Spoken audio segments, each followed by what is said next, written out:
Bom dia, queridos alunos. Tudo bem com vocês? Espero que sim, que estejam todos bem. Queridos, prestem atenção, nós vamos dar continuidade ao nosso cronograma de interpretação textual. E aí nós estamos no módulo 1, interpretação 2, aula 3. E o tema deste capítulo é justamente o que é contexto, tá?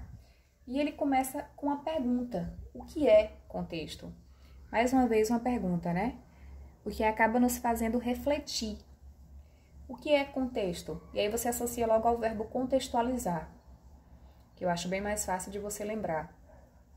Contextualizar vai ser justamente quando você consegue elencar, ajustar, juntar elementos físicos ou situacionais que ajudam o receptor a receber a mensagem ou então a compreendê-la, tá? Como assim conjunto?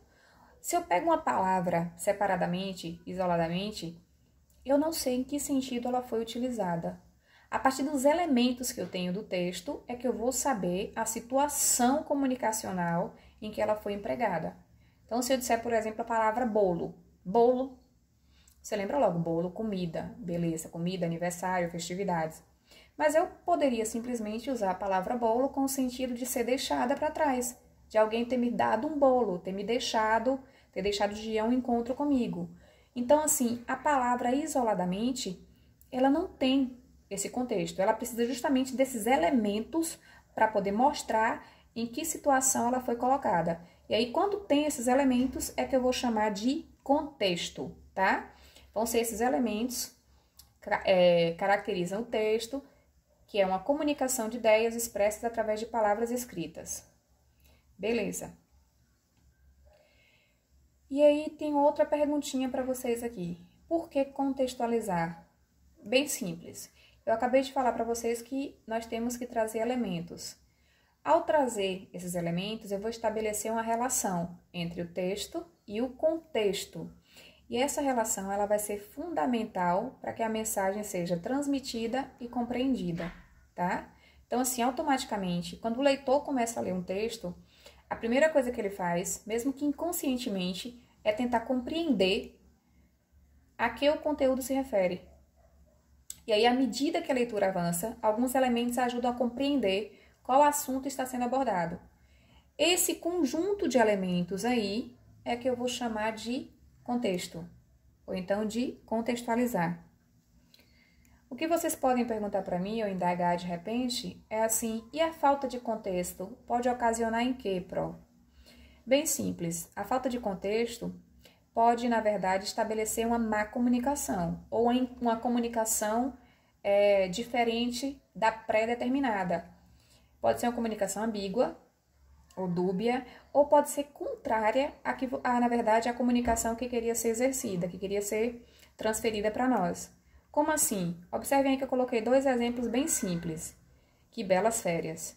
Se eu não trouxer um conceito de que as férias realmente foram muito boas, foram muito legais, eu posso entender que é uma ironia, que as férias foram ruins e eu acabei sendo irônica para dizer que as minhas férias não foram boas.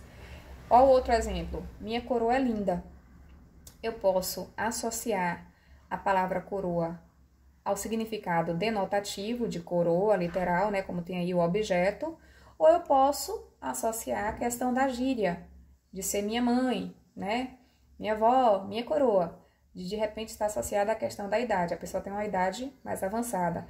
Então, assim, se você não especificar, se você não explicar, e se você não observar em que contexto a palavra, o texto, a frase, a charge foi inserida, na verdade, qualquer um desses elementos, em qual contexto que cada um deles foi inserido, você não vai conseguir estabelecer a comunicação. E o propósito do contexto é justamente que você consiga receber essa mensagem da forma como o autor quis, como o autor propôs. Falando então em contextos, né, vocês vão fazer a nossa atividade de interpretação 2, página da 135 a 138, tá bom? E as 2 questões das atividades discursivas. Sempre ao final de cada aula, eu vou deixar para vocês aqui o gabarito das 4 questões que vocês não têm. Porque o módulo de vocês tem o gabarito das outras 10, mas não tem das 4 primeiras. Então, eu sempre que for dando seguimento à aula, eu vou deixar o gabarito do assunto anterior, tá? Como eu estou deixando agora aqui, que é o assunto do que é a interpretação textual, da página 129. Eu coloquei 129 a 129, mas acho que é 128 a 129, tá? Corrijam aí, por favor, amados. E aí tem o gabarito das 4 questões, certo? Até o próximo encontro. Um beijo e fiquem com Deus, tá, queridos?